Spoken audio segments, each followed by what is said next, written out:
Welcome, guys, to the week. Today we will be looking into some games from the Tata Steel India Rapid, where Magnus totally destroyed the league, and we'll be also looking into the Chinese league. And there was not that many tournaments, unfortunately, this week, but I picked a ton of Magnus games, and of course, if Magnus is just killing it, I think it's a great idea to dedicate most of this section to him, especially because he just did an incredible performance, winning everything. But before we get into Magnus games, I want to show you guys.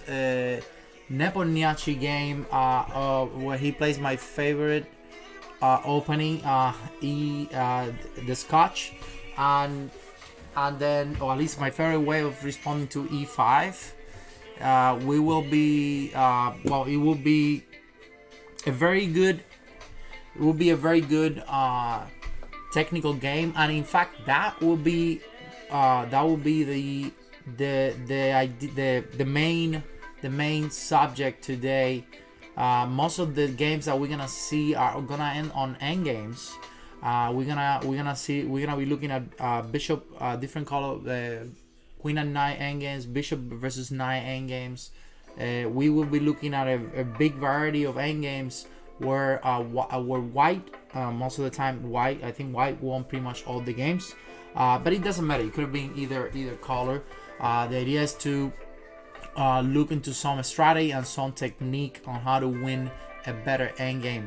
And we're gonna start again with this one, with where Nepo plays the Scotch. Nepo is one of my favorite players for many reasons, but especially because he has a pretty similar repertoire. He plays the Scotch, he plays the Najdorf, he plays so he plays the Najdorf, he plays the Scotch remotely. Is not his main choice most of the time, but he does play, and as you can see, he played it in this rapid game. This is all typical. By the way, you cannot really go knight d5, even though it is possible. White gets the center right away in the Scotch, so that's why black plays queen e7, intermediate move. The idea is to provoke queen e2 so that there is no easy development for white. So white goes knight d5, and black goes knight d5, and now Nepo goes with the unusual but at the same time very popular move h4. H4 is a new move introduced by Morozevich, Alexander Morozevich, one of the most talented players in history, back in maybe 2005, 2006. Very interesting move. When I saw it for the first time, I thought he was crazy, and well, obviously he was not. It's a very interesting idea. The main reasoning to this move is to, one, you might have some bishop g5 ideas. Two, you got some rook h3 ideas. Three, you are stopping the idea of bishop a6. So you are delaying c4 so that black doesn't have the move bishop a6. So that's kind of the idea of h4 for now. Now, h4 is weird because you are moving a random h pawn in a position where you need to develop. But again, it has ideas and it makes sense. So why not? h4 was played. Now, in my opinion, the move that pretty much kills the h4 line is f6, and I'm wondering what Nepo would have done if he encounters the move f6. That will be for the next game. I'm hoping he or someone comes up with a good idea on this f6 line, because to me is the reason I personally don't play h4. Now queen e6 was played, then white plays knight d2, which is also following the same idea. I'm not allowing the move bishop a6. I'm playing the move c4, kicking the knight, but I play whatever I want, whenever it's convenient. Maybe I can play after you played the move a5, because then I cannot really stop bishop a6. So a5 was played, and now knight f3. Of course, if bishop a6, The only move, pretty much, or the best move is c4. You could possibly go for this, but as you can see, black comes out with something like f6, and then you're gonna have to, maybe it was slightly better for white, but not much really. So c4 is the typical way of stopping this bishop a6, trying to make the bishop bad. And then bishop b4 check, bishop d2 only move as well, unless you go crazy and go king d1.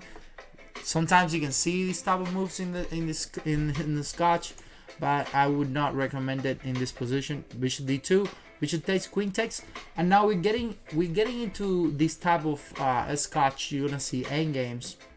Knight b6, b3, the most typical way of playing the pawn structure in the Scotch to make this bishop and this knight bad. And so far, I like white position. It's nothing big, but it is definitely a good position for white. White got the typical pawn structure. If you play d5, which might have been the best move, d5, it would have been responded by something like pawn takes pawn, and then that is a really amazing advantage. This is probably a huge already advantage for white, because I got control of c, and then of the c5, and then the weak pawn on c7. So this is very typical on the Scotch. This pawn does a great job on stopping knight c4.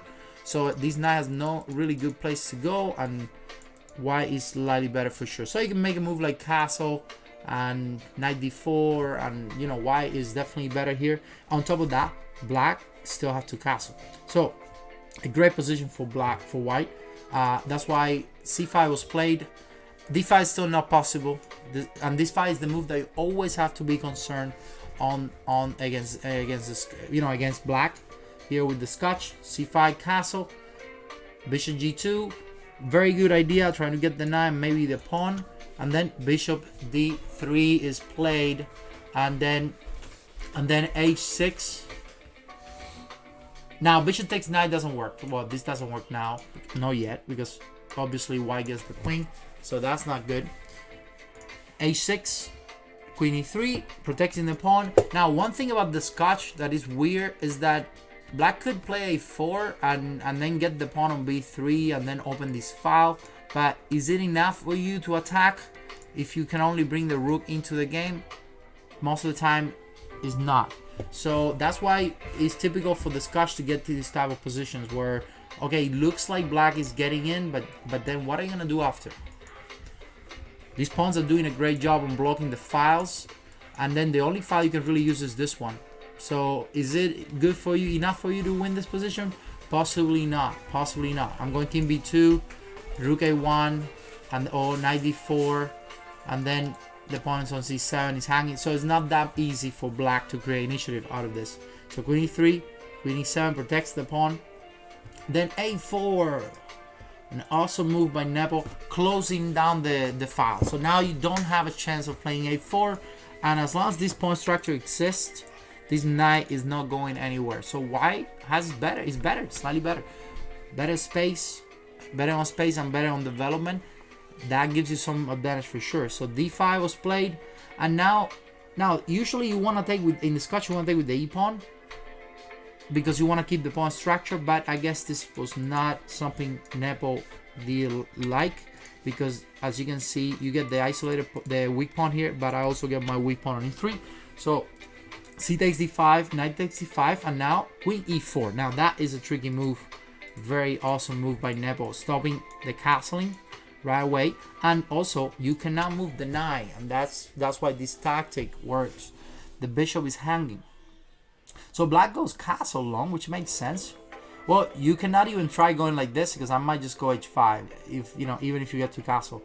On top of that, I might just do bishop c4.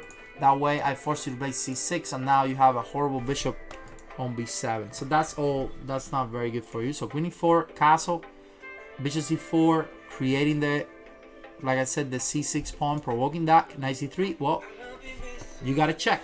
Intermediate move, and the position is, again, getting to this endgame where we got a 4 pawn versus 3 on this side versus 2 versus 3, but these 3 are double. So white is always gonna be a little better.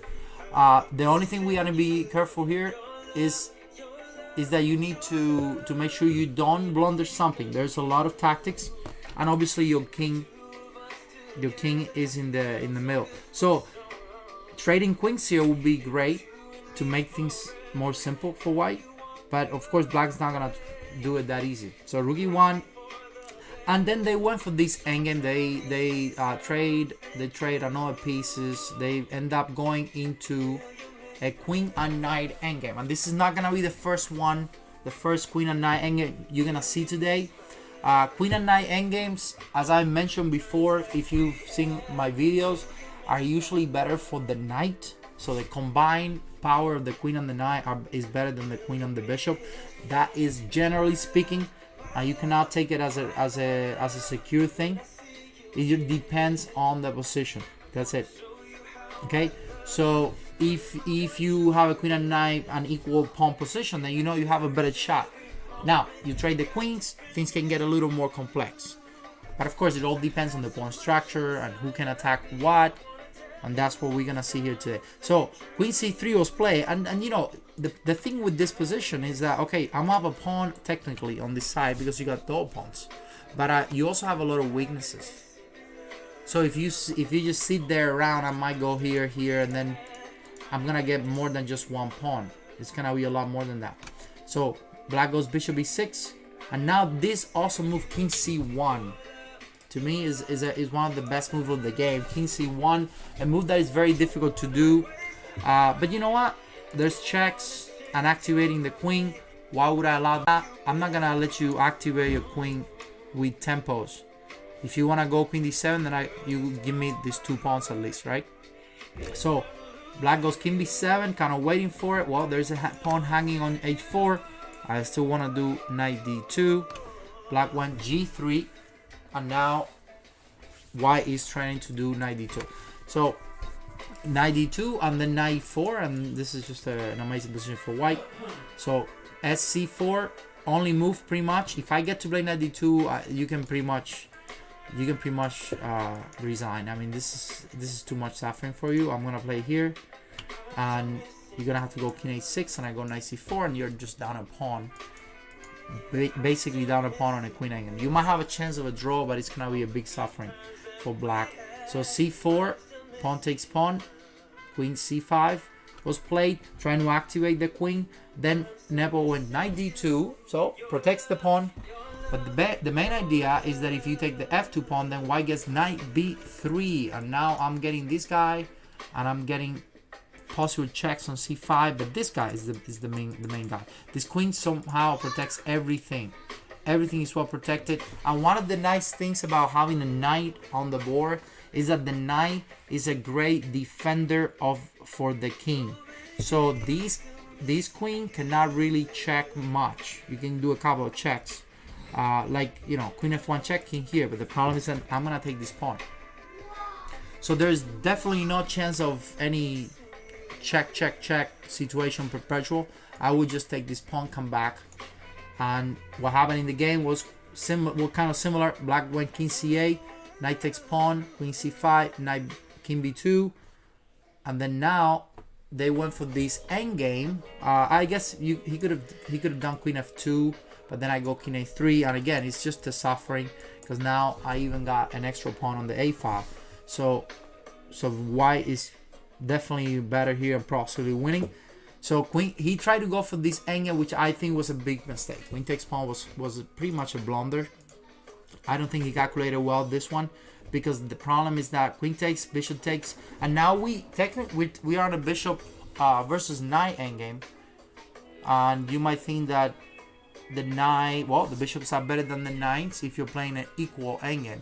Well, it also comes down to how active can your king be, and that is exactly the problem for black here. Nebo did something here that will make this king passive forever, and you have also something, you need to have something in mind. White has the most far away pawn from the other pawn structure. So you see a pawn structure here, 3 versus 3 on one side. White has the most far away pawn from one side to the other. So that means that this king is gonna have to be passive to a farther away pawn, which means I will get these guys before you can catch these guys. So basically king c3 was played, and you cannot go for this endgame because it's lost. It's completely lost. So you go c5 and I go king c4, and that's it. I'm just gonna, this is what I was telling you about the faraway pawn. You cannot do anything about it. You just, well, let's say you go for it, you play h5 and I go f5, and as you, this is where you can see the advantage of having the faraway pawn. Your king gets far faster to the other side than your opponent's king. So you cannot take this knight, which means you're gonna have to play the move bishop d5. And now you don't want to let this guy activate. The king cannot get active. Then white goes knight c5, and from now on this was just very, very easy for white. Look what he did. He created a little wall here. There's no way to get out of there. You cannot improve. You cannot do anything with your king. So now what can I do? Well, it's time to find another way to get in, because we have no way to getting in this way. And that's exactly what happened in the game. So it's just a matter of time. Boom, boom. And the position is just winning. Look what, so then here we go for that other pawn. And now, thank you for the pawn. And thanks for the other pawn. And white won the game because this king is too far away from this pawn structure. I'm just gonna go here, take, and then push. And the endgame is completely winning. So a very nice Scotch, typical Scotch position that, you know, that's what you get into a lot of the time. You get into some end games that you know, that's what you get, right? So you gotta win the end game. Well, great. That's how Magnus wins most of his games. I mean, he hardly ever wins on a tactic. But yeah, sorry, on a tactical, I have seen, I would say that 80% of Magnus games he wins on some end game where he's slightly better, and a lot of the time he's not even better. He just understands better how to play chess when there are a few pieces on the board. And talking about Magnus, we are gonna, like I said before, he crashed the Tata Steel India Rapid and Blitz, and we're gonna be looking at all of his games from that tournament. Well, not all of his games, but the best games that I found from that tournament. Again, all of these games were played last week, and so that's why we've seen them today. Next week, I will be talking about the games from this week, and so on. So we're gonna be looking at this game. That's very interesting because there is a story behind this. There's a lot of story behind this game, Magnus. So they play an IMSO Indian position, and pawn takes, bishop g5, h6, bishop h4. So the reason why I was saying about the story about this game is that Magnus had this position twice against Aronian before and once against Anand before. So Anand in this game decided to go for a different line, maybe to surprise him.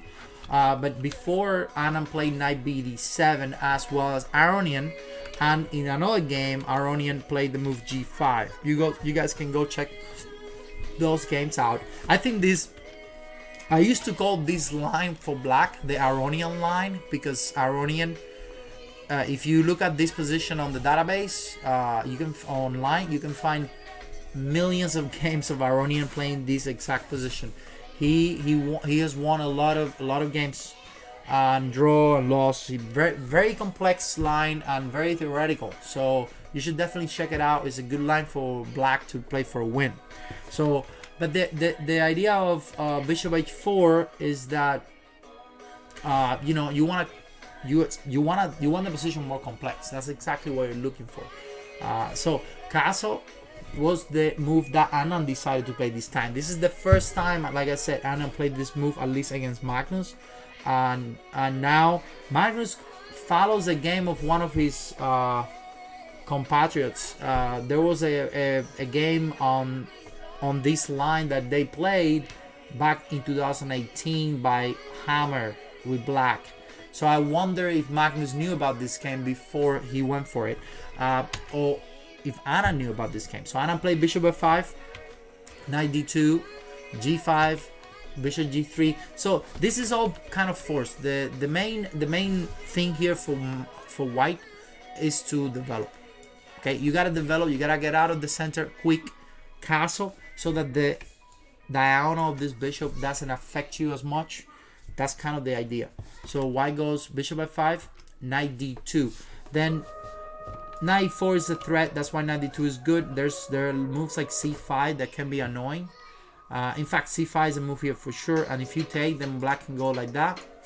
This is also theoretical. Black can go queen a5, and that brings you up to another super popular line that you can check it out if you want. Anand is playing a little more solid here, playing bishop f5, and knight d2 makes sense. It delays the development, but it creates. Queen b3 is also an idea. There's a lot of ideas here, guys. There's a lot of moves here. You can find this position is very interesting for both players. So knight d2, anything can be played here. I would think. I think rook c1 is playable.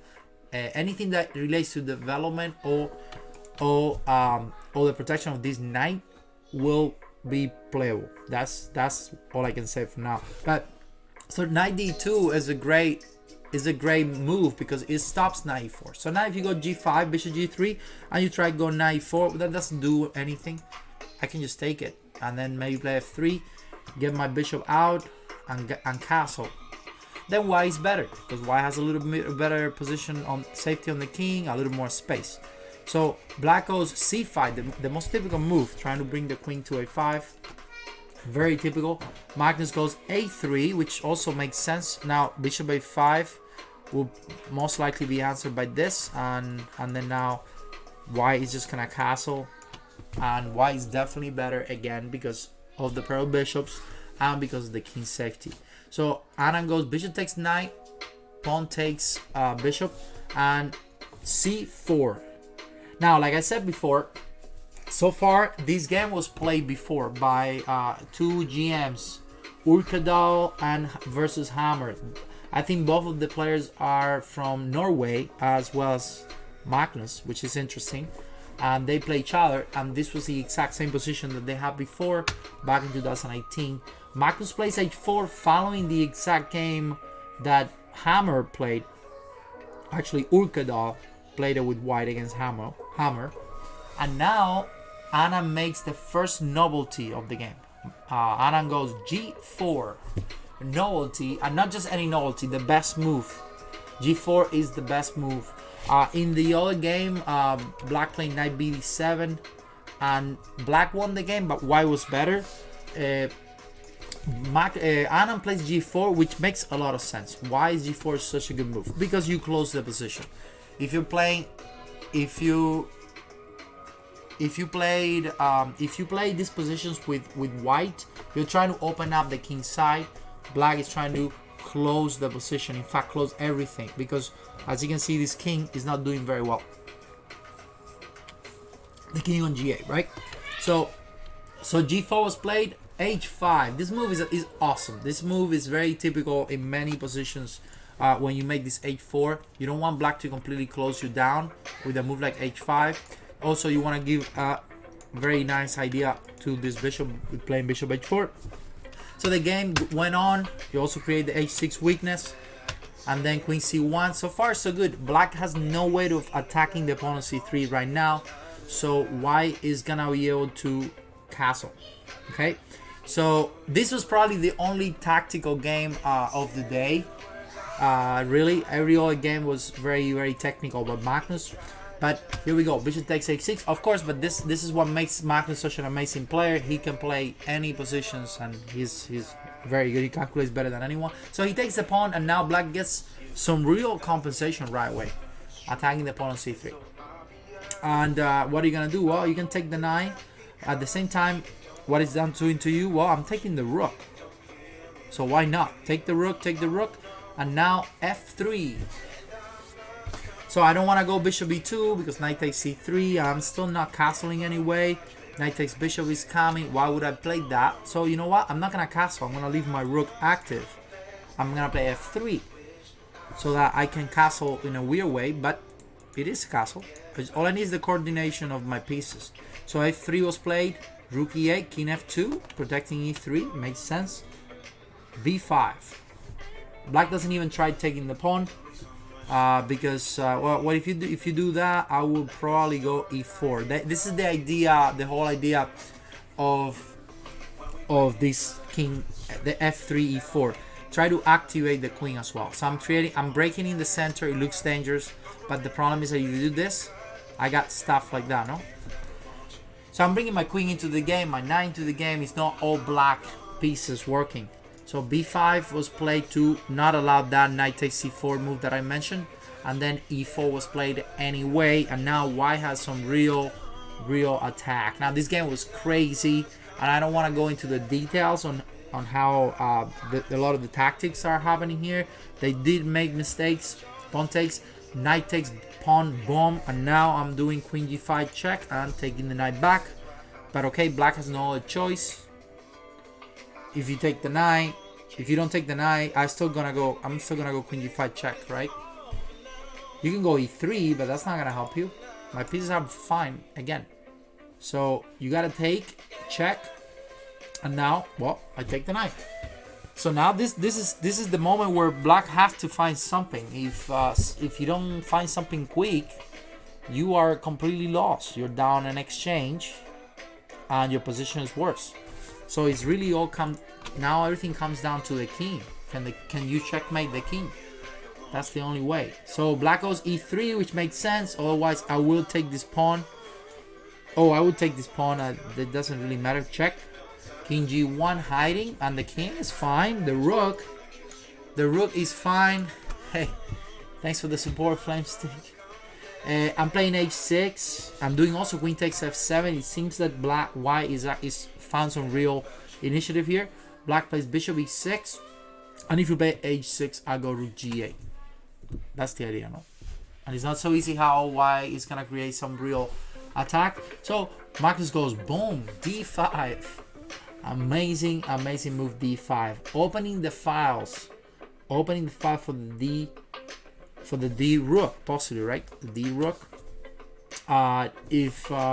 So queen takes d5, and now rook e1. Now this is also protecting the pawn on c3. So white is trying to delay the initiative of this knight by not letting the knight come in. Right now, if you think about it, it's almost like you're playing a rook, bishop, and queen versus rook, bishop, and queen, as long as this guy is out of the game.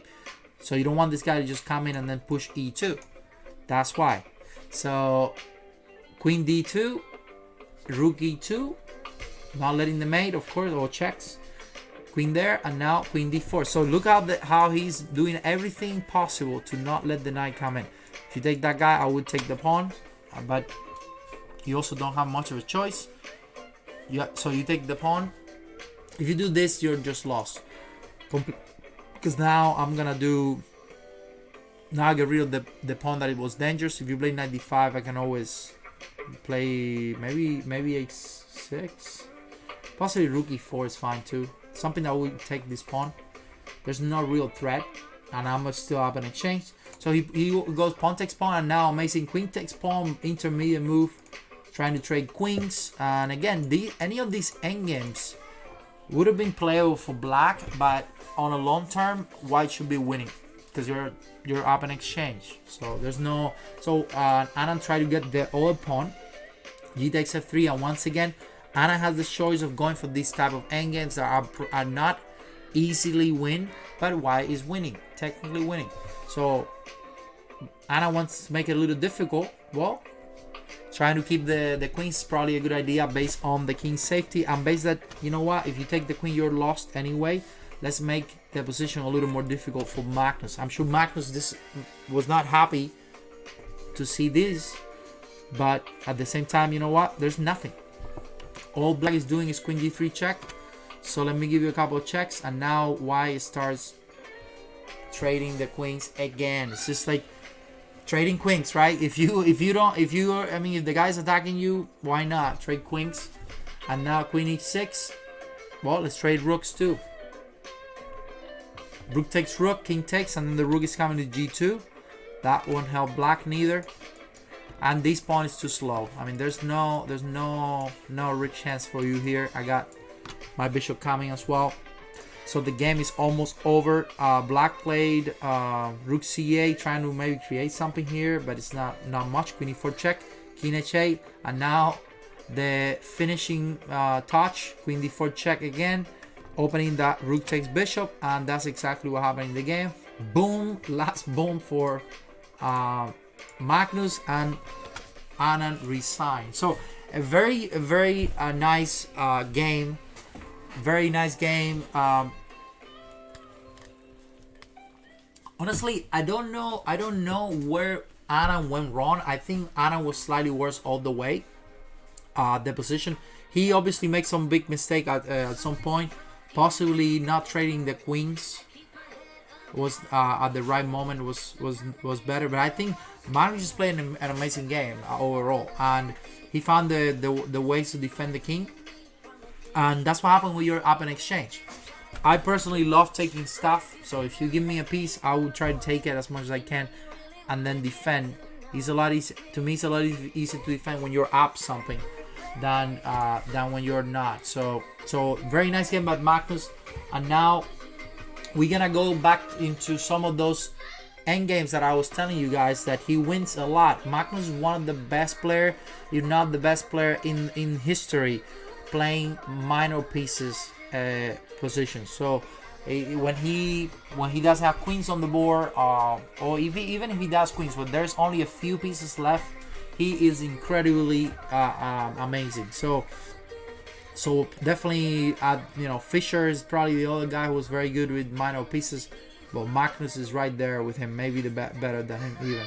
So this game has a lot of value because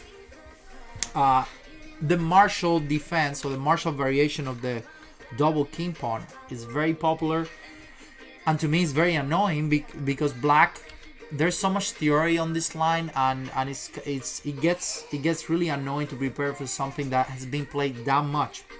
Now lately, and for those of you who don't know, this is the Marshall defense, or the Marshall variation of the double king pawn. So it is a very complicated line, but basically white gets the pawn, as you can see, for a lot of compensation, because now black is going bishop d6, queen h4, and tries to get this crazy initiative. And if you don't know what you're doing, well, you can get in some big trouble. Most of these positions tend to be about equal. Most of them they tend to be about equal, but white is slightly better. Now d3, bishop d6, rook e1, queen h4, bishop f5, queen f3, queen h4. All of this, and the reason why I'm not explaining this that much is because all of this is huge theory for white, and there's just a lot of theory on here. So, but this position is what has been I would say doing the most damage to white, to black lately. I saw a game of Sarana, some Russian kid beating, I think, Duda or Grishuk lately on this same position, and the idea is basically bishop e3, and then white goes for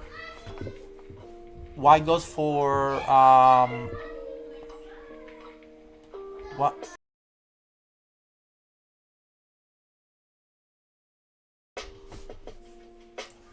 So yeah, so basically after bishop e3, the best move is bishop take d3, and now bishop takes knight, and then pawn takes, queen takes d5. So this endgame has been played a million times, plenty of time. In fact, Magnus played this position against Anand back in 2005 when he was probably like 12 years old. or 15 years old. Yeah, 15 years old. He was probably a GM already at that time, but definitely a GM. But the thing with this line is that black is basically trying to make a draw. I mean, you got pair of bishops, and I have bishop and 9, but I'm up a pawn. So why is the one pushing here? And that's what I like about this line. If you're playing something that gives you a theoretical pawn advantage, I would definitely take it. And again, you can check out a game by Sarana in the World Cup, if I don't remember incorrectly, the World Cup, where Sarana won. He beat also some 2700. And again, this rook d1. And now the difference between this game and the game that Carlsen played against Anand was that Magnus played queen f3 back in 2005. And then the game went on for 29 moves and they made a draw. But today, well, the other day, Magnus went queen g2, which, makes a lot of sense. What are you going to do? Are you going to trade the queens, then go for this endgame that was probably going to be a suffering for you? Yes, you can. And there are games with people doing this. And there's a lot of draws. Black has very good chances for making a draw, because you got the pair of bishops, and there's a lot of different color bishop endgames that can come up from this position. Now, is it a suffering for black? Yes, it is. I wouldn't want to play this position with black. Why would I go into something theoretical that would only give me a draw, best case scenario, and then I would be suffering? I don't think it's smart. So queen c8 makes a little more sense to give the position more complex. And maybe I can use my bishops. So knight d2, bishop f5, bishop d4, and again, why is up a pawn? You just have to make sure you don't blunder something. And you got a4 coming. You got moves like rook e8, f3. Now this move is tough to make this move, f3. That move is pretty tough because it seems like you're giving up some of your weaknesses there. But okay, what do? Well, you want to go queen f2, and more importantly, you want to block this diagonal. You don't want to let that bishop get in there. So f3 is a move that helps with that. And now it's time to try to trade some rooks. Let's trade some rooks if we can. So a3 first to stop b4, and now rook takes and queen f2. We trade one rook, and hopefully we're gonna trade another. Now watch out, because there is a queen a2 move that can be dangerous. But rook a8, and now rook e1 is not possible. So this is, again, it's definitely compensated for black. And Anand didn't play the best move that he could, and that's why he lost. You can find Dean lead endgames on these positions, or very similar, where he makes tons of draws. Aronian also plays this with black. Everyone plays the Marshall. But okay, it's about being practical. It's about, I'm playing white, I'm up a pawn, and I'm gonna hassle you until the end. And that's kind of what Magnus does on every game anyway. So this is kind of a piece of cake for him, because he's already up a pawn. So knight f1, this is a good move because he's trying to improve the knight. The knight has nowhere to go right now.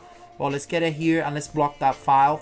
So if I don't have the file, then let's block it. Knight f1, h5, knight e3. Well, obviously you don't want to let me trade that, get rid of your bishops. That would basically get rid of the only compensation you have on the game. So keeping the bishops is important. Not just one, but both bishops. Rook e1.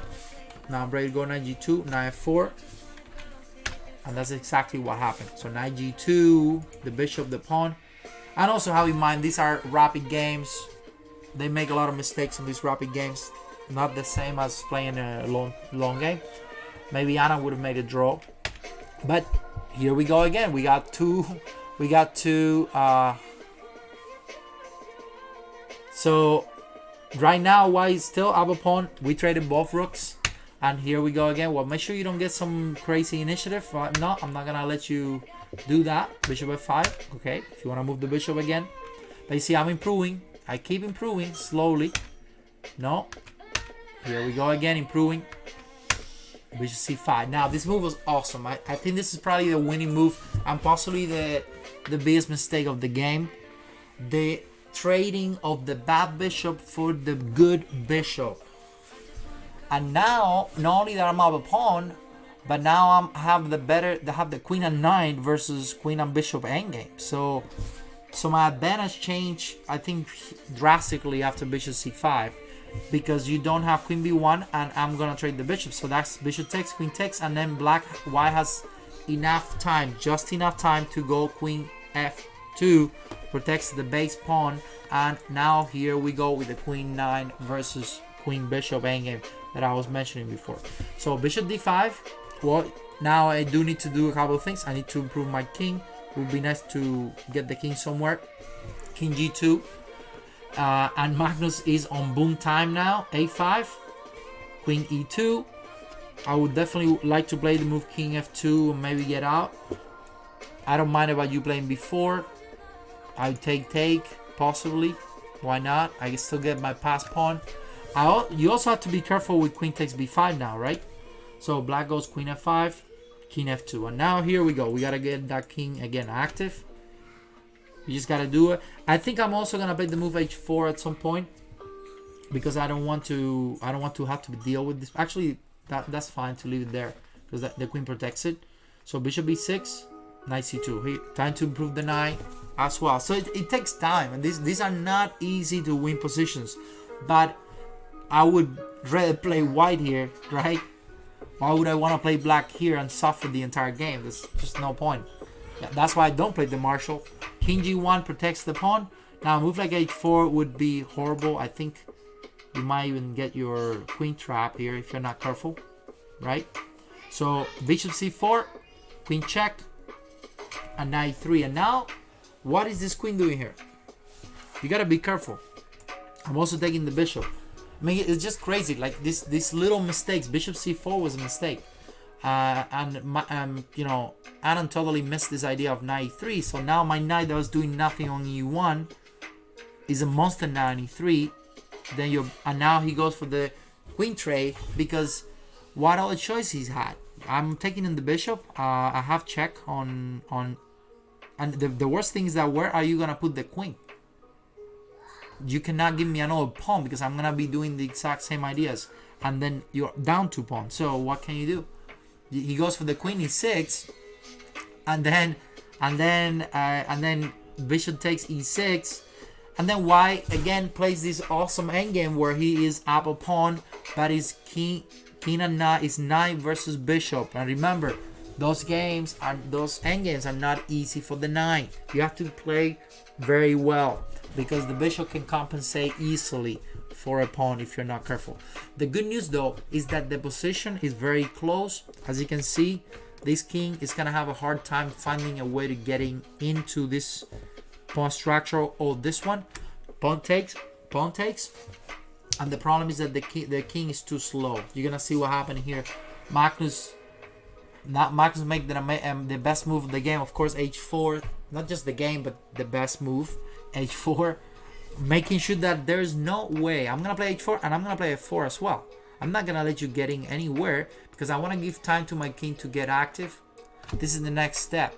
You can try f5, we'll play f4. As you can see, you just made your bishop worse. I'm gonna go this, and you cannot get in. Even if you bring your king, I still play f4. I'm just not letting you go anywhere. Now I can delay this longer if I want to. I can play king f2 first, and then you cannot stop me. How are you gonna stop me from getting here? And of course, that's step 1. Step 2, once I get in there, once I get in here, which by the way, you cannot stop me. Step 2 will be play c4, then create the pass pawn. Step 3, bring the knight to attack get one of these pawns. So I will distract you with this guy, and there's nothing you can do. It's just a slow death. And g takes h4 was played, and as you can see, Magnus he could have made Dean Liden suffer here, but I guess he didn't want to. I don't know. I would have played f4, especially if I'm playing a blitz game. I would have played king d4. So it seems easier for me, but he just found a cooler way of going. Knight f1, knight g3 attacks the pawn. So now he's gonna get a second pawn, but that comes with a price. Knight takes h5, f4, and of course he had to calculate this very precisely, otherwise he could have even lost the game. Because look, the nice trap. I could maybe play bishop f7, seems like, and then king f6 on the nice trap. But okay, it didn't happen because he had just enough time, and of course I bet he calculated there's nothing you can do. I'm playing now knight f5 and h7. Or knight h5, knight there, or knight e8, knight d6. So this pawn now becomes also a distraction while I go get one of the other two pawns. So he goes king g6, boom, knight h5, strong move, taking the pawn f4, nothing you can do about it. King takes h6, knight takes f4, king g5, knight e2, and Dean Liden resigned. I mean, very instructive game by Magnus, showing some awesome technique like he usually does. No surprise here.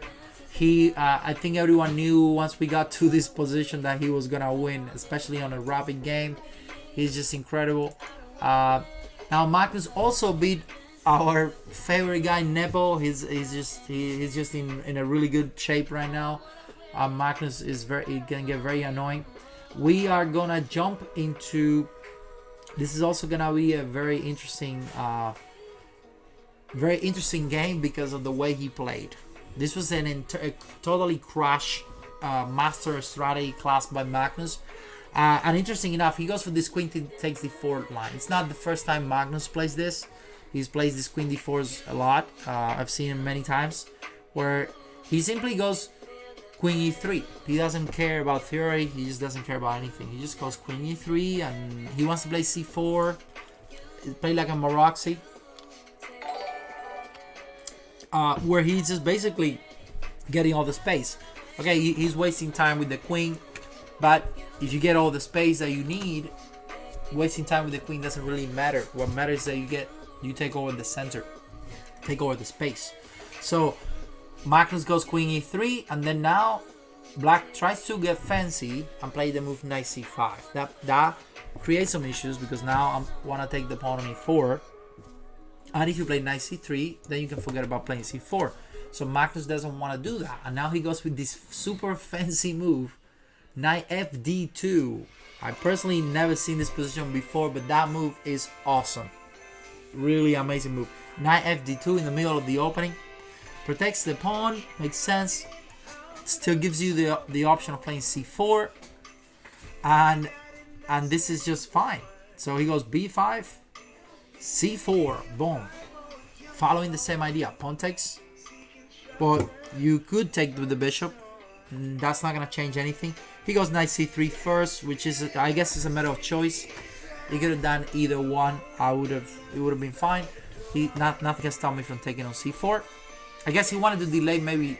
Yeah, no, that doesn't really do anything. So it was fine either way. Bishop b7, bishop takes e4, and now the waste of time. That's when you see the waste of time with the move knight c5. So all of these waste of moves with knight d2 is compensated right away with the move b4, and even better than that, look what happened. He goes knight b3, and now this is a monster knight on a5, and Nepo is in big strategy trouble here. There's a huge space on this side and a weak pawn on a6, and white is just better. You don't have d5, you don't have a good position. That's kind of how the Sicilian goes most of the time. So rook c5, rook c8, knight a5, queen d7, queen d3, and queen d3, and then bishop e3, bishop d8, and now, well, the simple move, knight takes bishop, queen takes bishop, and now look at this guy. What an amazing bishop. So knight d5, and it's like it honestly made Nepo in this game. Nepo looks like a kid. He looks like a kid who doesn't know strategy. I mean, it's so bad. It's so bad how this position, how he gets into this position, and I guess I don't know, he didn't realize that it was that bad. Well, it's horrible. I mean, you got total control of d5, weak pawn on d6, weak pawn on a6, and I got them already on the b pawn. It's just incredible. He is like a kid. I mean, this is like playing. Look at that. I mean, it's like Magnus is like giving a master class to a kid, basically. Look at the b file, right? The b pawn is gone. I don't know what you're gonna do. Maybe I would have played knight b5, knight d4, but doesn't change much. So boom, rook d1, just simple chess. You got pair of bishops, horrible bishop on e3. F. Now here's the thing. Black is trying to play bishop g5, so that will improve. That will improve their position for black, big time. Because you got, if I trade this bishop and I manage to go knight b5, knight d4, I would place my knight on d4, and then the position becomes a little more difficult, right? Because if I have control on d5, but you got control on d4 with the knight, that compensates. So definitely not a reason to, definitely not something you want to allow. You don't want to trade the bad bishop for the good bishop. So Magnus made a move here that it would be very hard for most people, including myself, to do. I would probably start pushing this guy. But instead, he just goes f3. So simple. So simple. There's nothing to worry about. I'm just gonna go. You can go bishop g5. I go bishop f2. Nothing to worry about. And after queen c6, queen e8, a4, rook b8, and now b5, pawn takes pawn, pawn takes pawn. And the thing is that this bishop is useless. You can go here, I go here. And then what? You can go d5, no, I take. So what is black doing? I don't know. That's what I'm asking Nebo, because I don't see what he's doing. I'm just pushing my b pawn, and your rook's gonna be completely horrible. So he goes bishop g5. What do you think and Magnus did? Of course, bishop f2. I don't want to trade my bad bishop. So your bad bishop for my good bishop. Knight d4, of course I'm not gonna let you keep that knight there. I will take that knight and then boom, take the free pawn. b7 is coming, bishop d5. I mean, it's crazy. He resigned. You see when he resigns, that you can tell how bad he felt on that position. The game went on, but this is pretty much over, especially at this level. There's nothing to expect here for black. It's just over. Look at that. Look at this. It's like Nebo didn't know how to play chess or something for like 25 minutes. This is so weird, but crazy easy game for Magnus. Look at this: rook take, queen takes, pawn takes, then g3, just getting more space. You're done a rook, right? I don't even want to allow bishop f4 and maybe sack. No, g3, f, and then now f4, e5 is coming. So at some point, yeah, look, he's maybe trying queen c8. No, not really. I think I'm gonna go f4. Yes, f4, and then queen c8, taking the rook. Only move queen d6, check. Well, he could have taken the pawn as well. I don't know why he didn't do it. I don't know why he didn't do that. I guess he's so winning that he's like, I'm not gonna even give him any. I guess rook f8 maybe. It doesn't.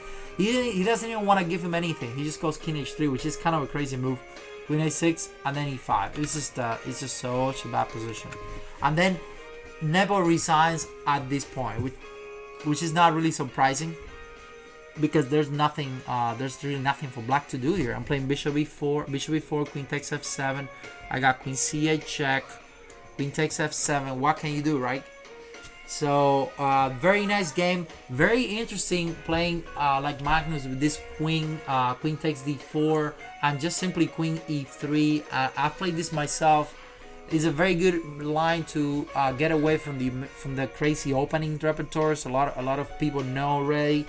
So smart. I think Magnus is the first guy who started playing queen e3 frequently back in the day, and he obviously still play. So he just crashed Nebo in this game with literally no chance for Nebo.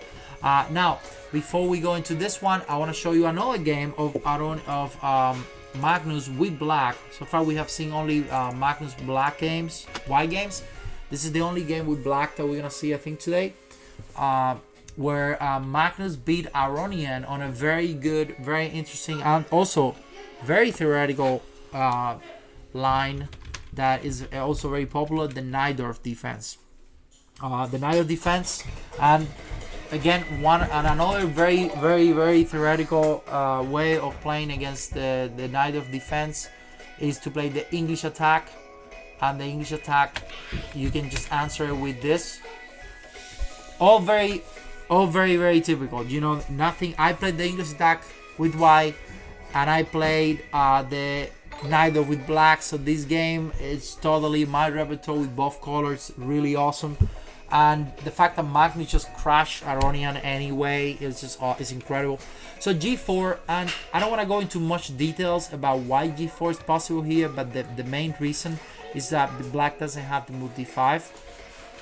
And in the English attack with the E5 Najdorf, white wants to play G5 as soon as possible, so that the knight on F6 is defined, and that way white knows what to do in the position. The knight can go here, the knight can go here, and that way you also stop D5 as soon as possible. So bishop E7, queen D2, castle, B5, and now G5, knight H5, king B1. This is all theory, and again, there are many games on here. You can find Magnus games, Caruana games with knight D5, bishop takes, pawn takes. This position is very good. It's very complicated. There is a famous Caruana game with Mamediyadov that it was a draw, but Caruana was better. Very good position where black goes F5, and is extremely complex. But you know, you can also find a lot of games from this. Now, interesting enough, Aronian goes for this king B1. That to me is kind of a new move. It makes sense. King B1 is always good in the English attack. You can never go wrong on playing king B1. There's always, you can play king B1 at any point and you're still okay. So black goes knight B6, and this is the problem, not the problem, but the reason why a move like king B1 is a little slow. Black goes knight B6, and now a move like knight C4 is gonna be annoying as ever, because bishop takes C4, pawn takes C4, and then I open the B file, and you now have to go to C1. Then now black has the open file, or semi-open file. White has nothing. That's what black wants. So white goes knight A5, which also makes sense, trying to go for knight C6, and now that's all black has, white has. So let's just stop it with rook C8. Now I'm still doing knight C4, or at least it seems like that's what I'm doing. But I'm also playing B4. That's the other move I'm playing. B4. Then you gotta go to a really weird spot like knight E2. Then maybe I can move D5.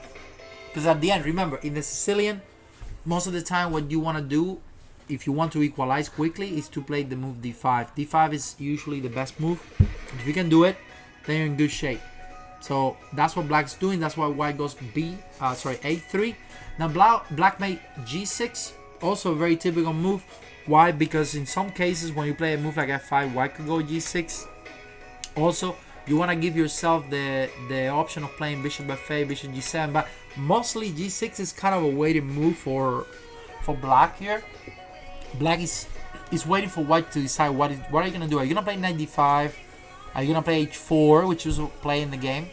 And then Magnus goes knight G3, knight takes bishop, and I want you to pay attention to this because this moment is extremely important in the game.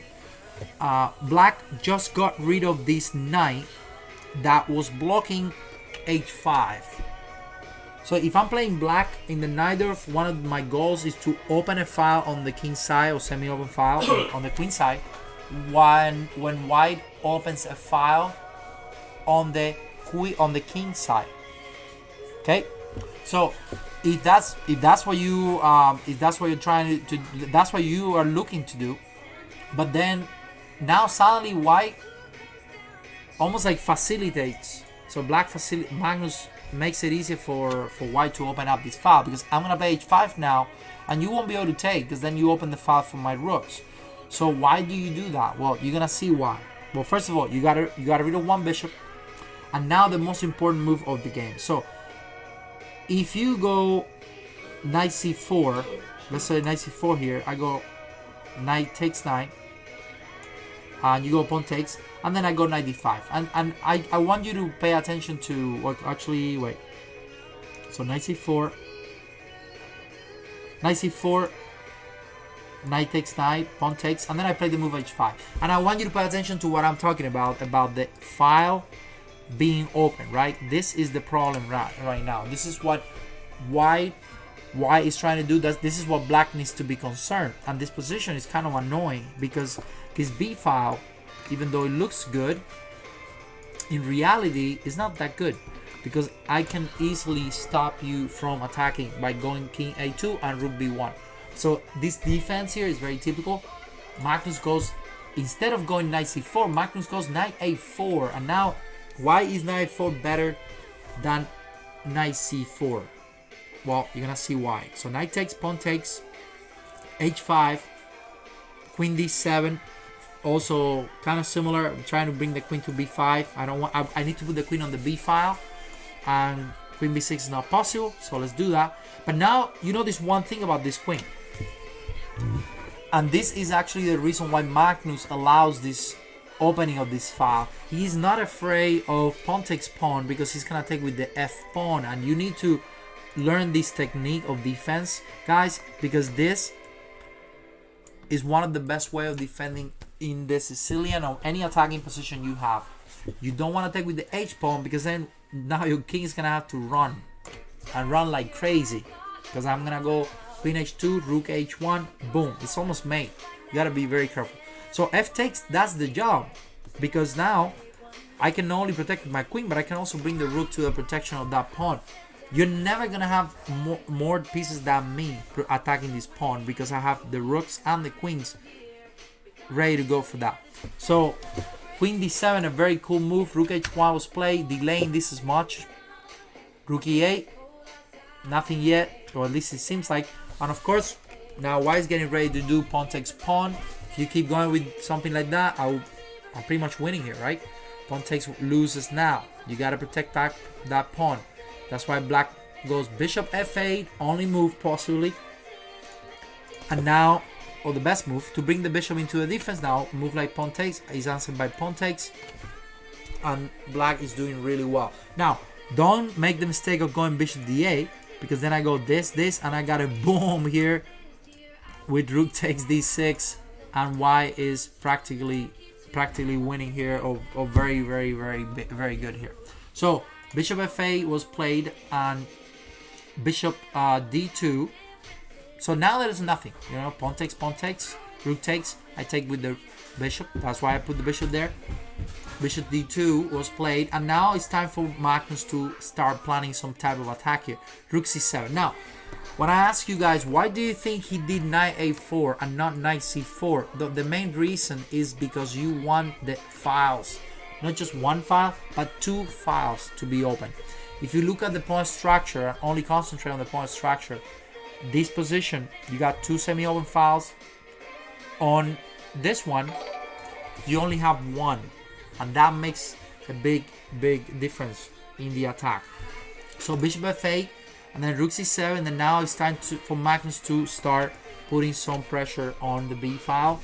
Magnus, I mean, this game could have been obviously Aronian could have played a lot better, but in some cases, but it's not that easy. And Magnus trades, and you see how Magnus always keeps at least one of the pieces ready for the f take g6. Always, you cannot let them mate. So rook d1, and then rook d7. So after a long way for, you see, he takes again with the f pawn, not with the h pawn, because then you're gonna have to suffer. So f takes g6, and now's the time where Magnus starts making a lot of really weird looking moves, but not so weird. You gotta, here I go for my g pawn now, right? Queen b6, bishop d8. He activates the bishop now that he can, because this rook is not really attacking anymore. There's no attack on the h pawn anymore. Now what am I doing? Queen b5, watch out, your knight might be trapped. So he goes c4, and now Magnus comes up with an insane idea of queen f2, So this is an important part of the game because Magnus doesn't really have a threat. There's nothing to attack right now other than the pawn on g5 and maybe the pawn on f3. But there is this idea of the knight being trapped, and this is one of the things you get from this pawn structure and a knight on the side. A move like queen b5 creates an attack to the knight, and possibly queen c4 with some real attack to the king. So something like that could be combined to create some real dangerous position for black. But Aronian goes c4, and this is exactly what Magnus was kind of waiting for, because now he's got a weak pawn on c4 that he didn't have before. So he goes queen f2, Aronian goes knight c6, which makes sense. Otherwise I would take the knight and then possibly queen c5, or maybe queen e2. Just simply queen e2 I think would do a job. The thing is that now you gotta be careful with the c4, the f3 pawn. Your knight's not doing much, so Aronian goes knight c6, and now the best move of the game, which was crazy. Boom, bishop takes g5. Amazing class by Magnus, sacrificing the bishop, but then there are mate threats here, so you have to take the bishop. Of course, there's nothing else. Queen f1 check, and now king c2. Only move, well, that would be horrible. King a2. Well, I take the rook, of course, but I also got mate. That no chance for you. Only move king c2 protects the rook, but now bishop takes a4, and I'm still taking the rook. And the question is, so where are you going? Because you go rook d2, I can always go check on b3. So queen d1 check, and then it's mate. I think it's mate, right? Well, rook here, queen e2, king d2. Well, at least a draw, but I don't know. There has to be something better here, maybe. I'm pretty sure I have a better position here, but okay. So he goes queen e3, which makes sense, giving up the rook for the. So you got bishop and knight for a rook and a queen, and maybe Aronian thought he was better. Well, maybe, but the problem is this pawn, guys. The h pawn. Black, that h pawn is the key to winning this position. There's no. Yeah, I think this should be a mate. I might be missing it here. Check. Queen d1, queen e1, king here. I'm not sure this is made. Maybe d5. Oh yeah, this looks awesome. d5. Look at that. I think this should be made. Maybe. Oh yeah. If you knight e7. Whoa. Okay, no, that's not made. What can I do here? Yeah, maybe you have to make a draw. Maybe you have to make a draw. I don't know. But okay, queen e3, take, and now boom, h5. So Magnus just simply starts going. Yeah, h5, and now I start going. And the thing is that you gotta be careful. If you manage to stop this pawn, then white is better, because white has the bishop and knight for the rook. But that's the problem. How are you gonna do that? So he goes king e3, then king f7. Always important to push the king up whenever you can. Bishop c3, king e6. It's awesome how Magnus he just knows how to place his pieces exactly where they go. You also need to watch out for the knight. The fact that the knight is not getting in that easily. There's no way for the knight to catch this pawn. So knight b4 was played, g5. And now one of the most important things here, you want to keep the h pawn pass. You don't want to make a move like g4, because then pawn takes, and then your king is a lot closer to the g pawn than it is to the h pawn.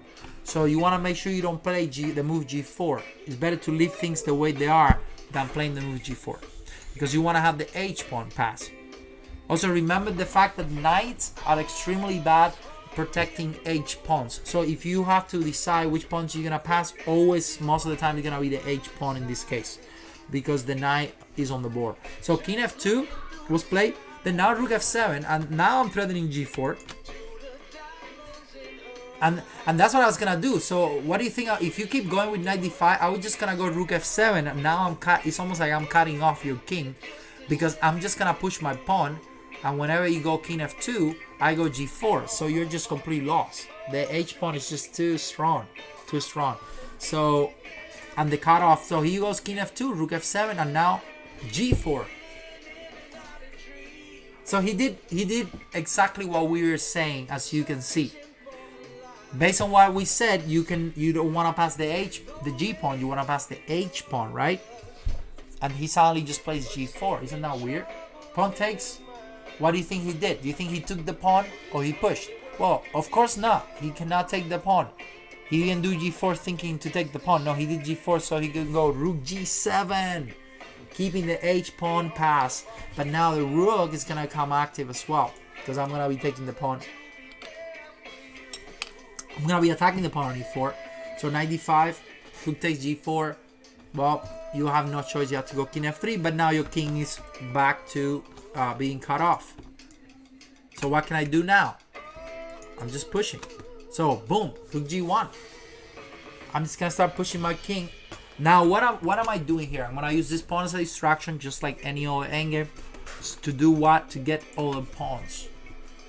What I really want is I want to pass these two guys here. So if I can trade this guy for this one, and then push these two together with the rook, I would be getting at least one pawn. So at least one of the pieces. So he goes Rook F2. I mean, he had to make some really good move, but at some point, of course, the only way to make progress here is to distract one of these guys. H4. Bishop E1, H3, Bishop G3, and guess what do you do now? Well, attack the weaknesses. Isn't that what we're going for? It's all about distraction. It's not that I know I'm not gonna push the pawn. I'm not gonna push the pawn. I'm not gonna promote that pawn. That's just a distraction. So knight B4, and then boom, A5.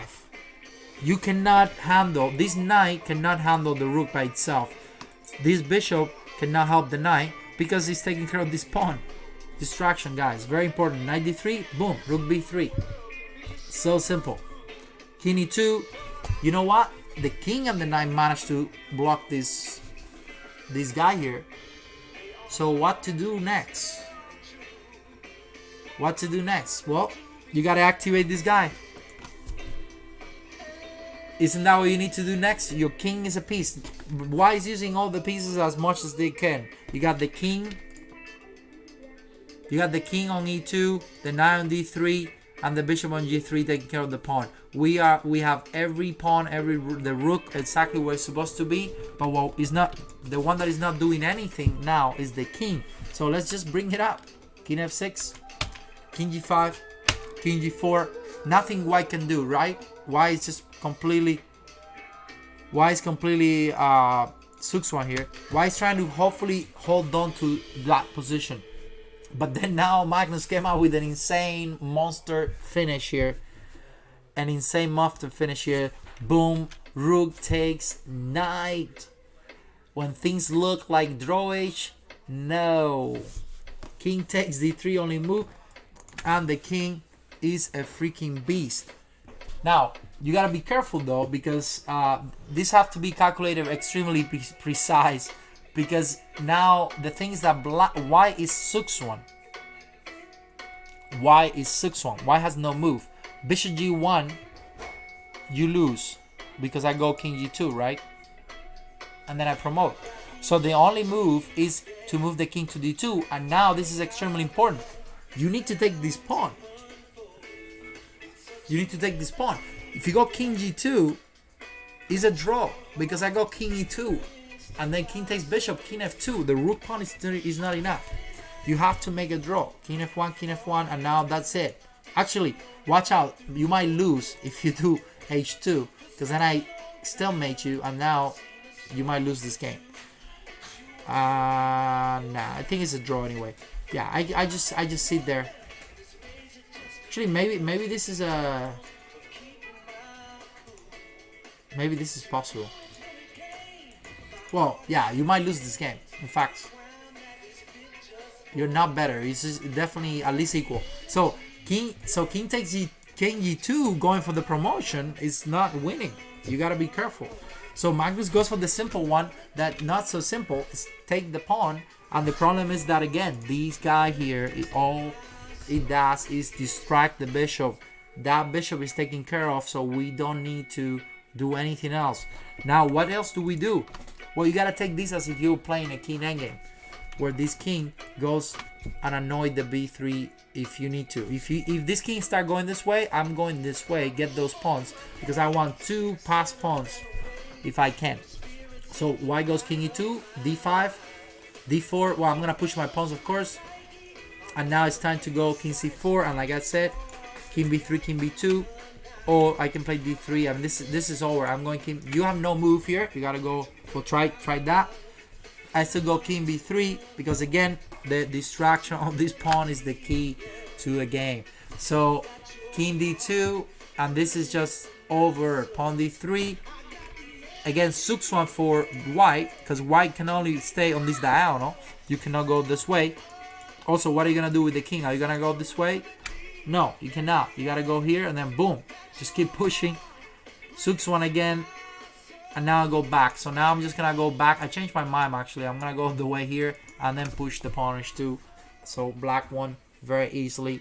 So after king c4, Aronian resigned, and this awesome game by Magnus. I mean, he just plays like a computer. I mean, it's crazy. He's just so strong. And this is a rapid games. I mean, this is just incredible. So as you can see, Magnus just completely destroyed the league. And before we jumped in, just want to let you know that Magnus won a lot more games than that. These are just some of the best games. Well, what's happening here is not showing the board for some reason. All right, here we go. Okay, so Magnus won a lot more games. You can find those on the Tweak. I usually download the Tweak, the Weekend Chess. That's where I get all my games. It's free. If you have Chessbase, you can look at those games online, or also in your computer. There were all the games that I looked at were also very good, a little more complex. I really like those that I picked because they were very technical. Very tactical, but they also had a lot of value on openings. Very good stuff, especially for a rapid tournament by Magnus. Now we're gonna be jumping from the Tata Steel India to the China Club. This is the some Chinese club championship where Grisha was playing. Surprisingly, Grisha went all the way from Russia to China to play for some club, I guess. So, and Grisha won this game, but it was actually very difficult. He's playing a Harley 2600 player from China, Wen Yang, and here we go. They went for a classic Italian, very boring stuff, where to me black equalized pretty easily. I'm going fast on this one just because I want to show you the final position or the final endgame. And here we go. So first, I don't know why this guy didn't go for knight takes d4. Well, I know it looks like okay, but then bishop e3, and I guess Grisha wanted to go for this endgame. And again, we're doing a lot of endgames, a lot of strategy for this type of simple positions. But you know this one thing. Grisha didn't get much in the opening, but he's now getting something real for the first time in the game, and that is the bishop rook versus rook and knight endgame. Or any endgame that you have bishop and rook or bishop versus knight, most of the time, if the position is open, it is better for whoever has the bishop, and that is the case for this one as well. This is not what happened in the game, but it was very similar. The guy took with the bishop. Knight takes bishop, knight takes knight, and bishop f4. And now white is slightly better on what is supposed to be a draw. I'm sure this game, if played with someone a lot stronger, it would have been an easy draw, maybe. But it's not easy, as you can see. Even for a grandmaster of 2600, it's not easy to make a draw. So the guy would knight b3, which a little pushy. But rook takes rook, and now rook a3, and here's where we start seeing a little bit of improvement on Grisha's side. If you go knight c5, which is what happened in the game, I go bishop e3, and now my rook is getting active. So I got rook and bishop combination versus rook and knight, which is better for white. On top of that, I got the rook b3 idea, and then put pressure on b7. Yeah, knight b3 was definitely the worst move of the game so far. Rook d5, and now king e2. Another thing I got here, my king is more active than yours. I'm just pushing my pawn on b4, so you this is where you start seeing issues, and it's impressive to me, because I would consider this position equal, and I would play it, but I wouldn't be that confident about winning this. I wonder what was Grishuk's understanding of this. I knew he was better, but I wonder if it's like, oh, if I'm lucky I can win this, or I'm winning, or I'm better, clearly better, or I'm very confident I'm gonna win this, because he won so easily, no? So b4 was played. It's the only way to make progress at this point. There's nothing else you can do. Knight e6, and then rook d3. So he quickly goes for the trade. I mean, this is another awesome move. And you know what? He's getting the rook. He's getting the rooks out of the game, but he's also improving the king. So he's trading off the advantage of the rook versus bishop, because his rook is not gonna get active. Where's your rook going? c8. Then what? Remember, the activity of your pieces is dependent on how much can they attack. And if they cannot attack anything, then they're not active. Okay? So rook d3, rook takes, and now king c4. Now this is again, what am I doing? I'm playing b5. If you would have played b5 before to try to stop me, I'll probably go take, and then king e4, then activate my king to d5. And I will get you into some type of Suk-Swan for sure, because that's where knights are awful. Knights are awful on Suk-Swan positions. They always run out of tempos, and then I'm gonna get the king c5 move. So white is definitely much better, possibly winning here, completely winning. So king e7, king c4, and then g4. So black is trying to stop white is trying to stop b5, because I want to play b5. I don't want to put my pawn on black. I want to have my king coming in. So king e5, b5 like expected, and this guy, I mean, I'm not sure about king e5. That looks like a horrible move, but at the same time, what are you gonna do? King c6, I go b5, and then I'll go take, and then I go f4, and then I'm gonna go f5, and this is why you kind of get here. It's just not a fun position for black. I have more space, and I got the bishop. So king e5, b5, but this was definitely a gift. F4, pawn takes, and we're almost back into the same exact position, no? So bishop g5 was played, and f5, and this is where he just completely blundered. I don't get it. I think he's like, I guess this is kind of traumatizing for a GM of 2600, losing an endgame that looks so drawish. I would think that this is very hard to deal with that, but because now the thing is that, look, I have all my pawns on white, and you make this move g5 that is just awful, because I'm playing bishop d4, bishop g7, and now I got an h6 pawn, weak pawn. So I'm not sure what he was thinking. Maybe he thought, oh, knight f4 is great, but now you're just completely lost, because your king can never go here, because I got the pass pawn on this side. So Grishuk just played king d4, f6, h4, and that's it. He just resigned. I mean, can you believe that? Okay, if you look at the position from the beginning when we started this endgame, and white was basically equal almost, suddenly 14 moves later he's resigned. He's just completely lost because of the bishop. So I have personally lost this position, a similar endgame like that before, and you need to take this type of endgames very seriously, because they are worse for black, and you have to play very well if you want to make the draw. So very nice, very instructive endgame. Even though I know Wenjam messed it up big time, it still has a lot of value because of the bishop and rook endgame versus knight and rook endgame. So here we go with another very interesting position. I want to go all the way to the I want to go to this. I want to start over a little. Just go over this position, but I want to start with the on here. So I want to start after move 14. This game, Li Chao versus Ma Kun, some of the top players in China. on how Li Chao treated this position, where you got the pawn on d5 weakness, and obviously, well, you got a bad bishop on b7. You can look at this game. It has some really good theoretical value. The basics is that, well, you know what, I'm gonna play bishop f3, and now you gotta be careful with something like rook takes, even rook takes c4 in some cases. If you move the queen away, right, that would work greatly, you know. Boom. So now you cannot play knight d7. That would be a big blunder, because then I just take the pawn. So that pretty much forces you to go something like knight a6, which is not ideal, but it is possible. He played rook d6, also not the best move, but now maybe he wants to go knight d7 and get the knight to f6.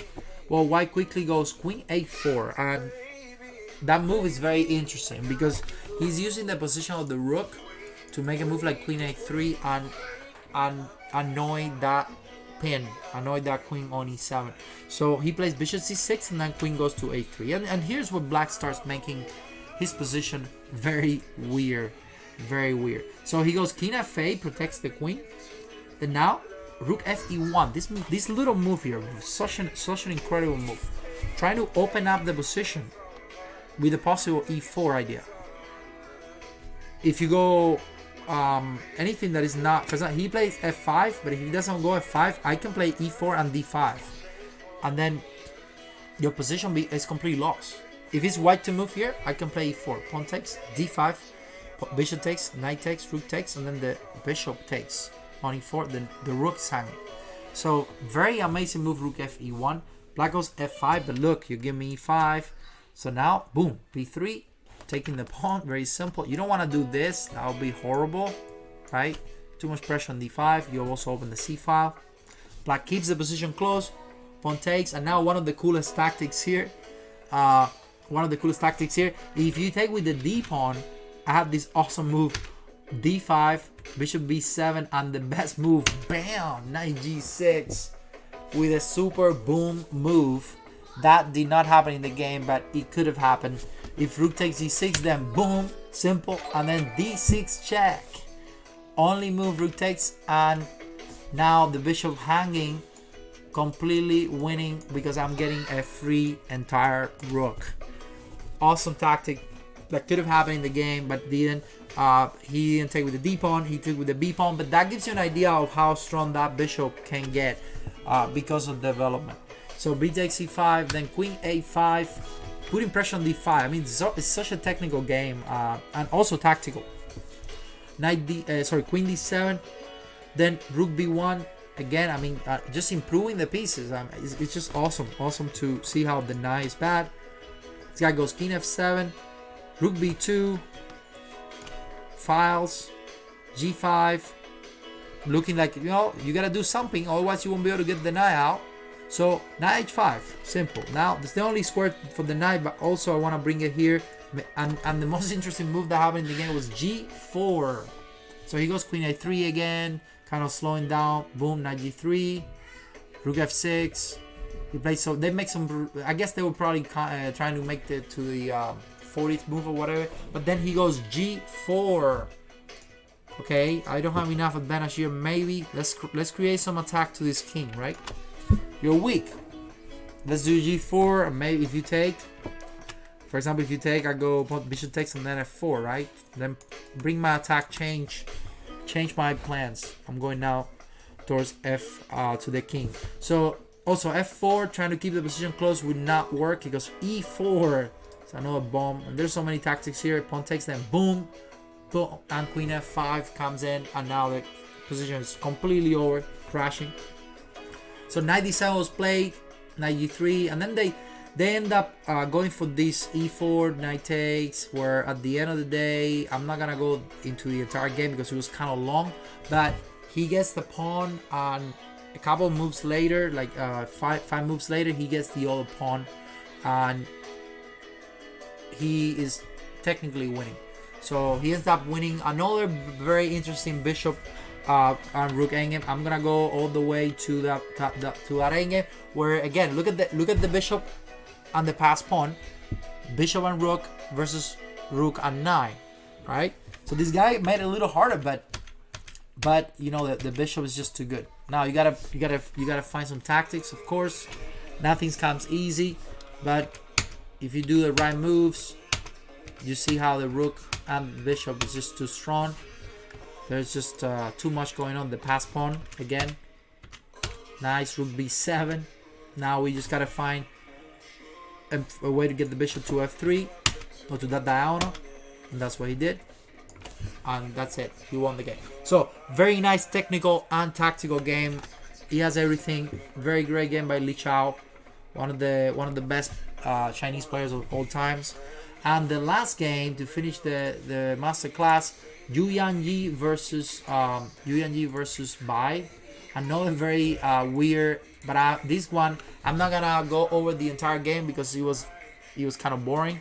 But I want to point out what happened from this moment. So black to move here, and then white just did pawn takes pawn ampersand, pawn takes pawn, and now is white to move. Yeah, so pawn takes pawn, and then now you got this position that to me looks also pretty equal. Black is going king f7, trying maybe go knight g7. How are you in the world gonna win this? Well, this is the beginning of what lasted 20 more moves, made for 16 more moves. So white goes knight b2. Knight b2, improving the knight, simple move. Now you're gonna notice one thing though, knights are better like with the queen. So if you got two knights and a queen, and your opponent has queen, knight, and bishop, well, you can guess who's slightly better. Why is slightly better here? Because the knights. Now is it winning? No, it's probably equal, but it's definitely slightly better for white. So black goes g5, making some sense here. Then white goes knight d3. Now you can play g4, but I can go knight h4. And my knight is getting there. You're giving me space. You're giving me some chances to get in. White goes queen e4, and now comes the best move of the game, and at the same time the only move. King g1, amazing. Not fierce, nothing. There's no attack. The knights are monsters defending. And what is black's next move? I'm taking the bishop. I'm also doing knight d2, which is the move that comes after. So he goes bishop d6, and now distraction, boom, the queen is overloaded. Time to get into the endgame that I want, which is the queen knight versus queen bishop, where the knight protects the king and attack, and the bishop cannot really do much because it's a black bishop that doesn't have much to attack. So only move, queen takes knight, and now white silently has the endgame that we've been talking about all night pretty much, the queen knight versus queen bishop, and how this endgame is better for white. So bishop c5 was played, trying to go for an endgame that maybe give black some chances, because now you get rid of the knight.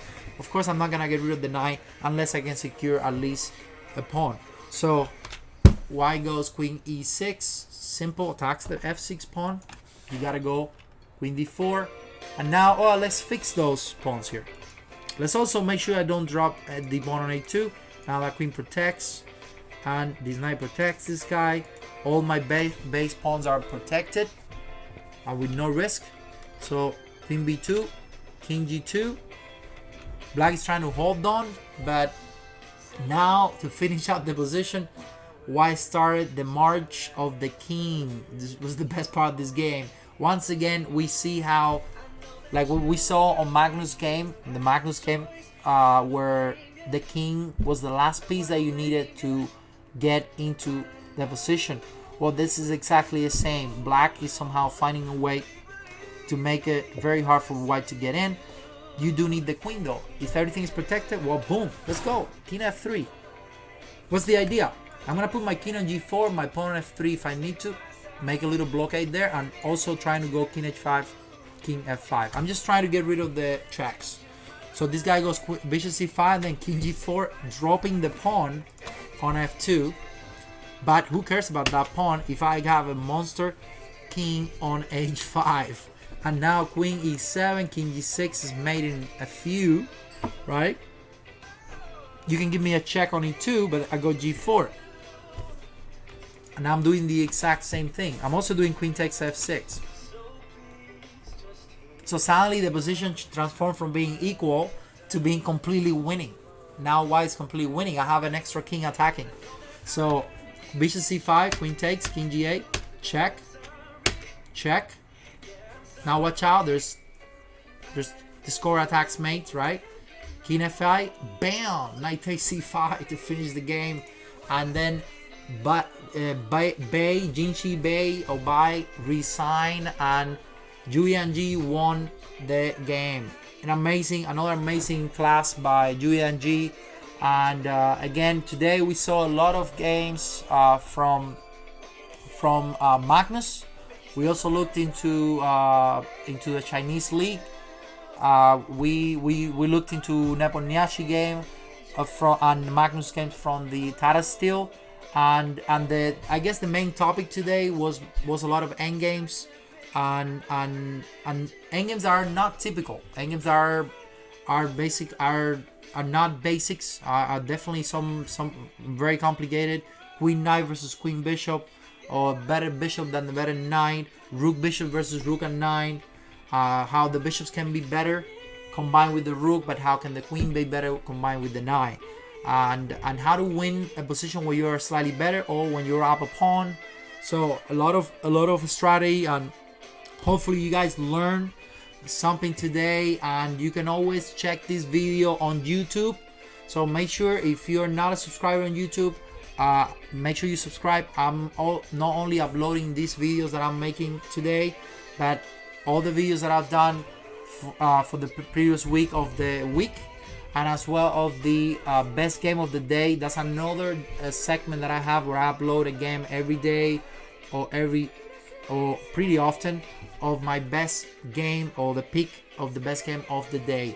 So again, make sure you subscribe on YouTube, and also make sure you follow me on here on Twitch. Thank you so much, guys, for watching, and I hope I think I will definitely be back later tonight with some more chess, but it's not gonna be a master class. Now remember, I will be also doing the master class. I will also be doing the master class on December 6th. I'm gonna try to make that one a little more basic, so I will probably go into some basic endgames, possibly rook endgames, king endgames, and then I'm gonna be bringing you some recent games where you will find some of those examples that I will be showing on actual practice. So we'll be going to some theory and some real practice as well. So make sure you check it out. December 6th. I think it's December 4, Wednesday. It will be a Wednesday. I think 6 to 8 as well. So hope you guys enjoyed the stream, and I will see you soon for some blitz. Have a good night, guys. Good night.